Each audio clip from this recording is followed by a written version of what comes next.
همه روز روزه بودن، همه شب نماز کردن، همه سال حج نمودن، سفر حجاز کردن.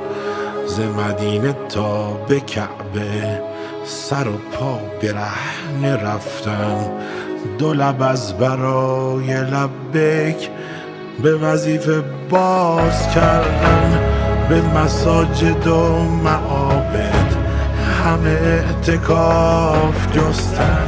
شب جمعه ها نخفتن، به خدای راز گفتن. ز وجود بی نیازش طلب نیاز کردن. به خدا که هیچ کس را صبر آنقدر نباشد که به روی ناامیدی در بسته باز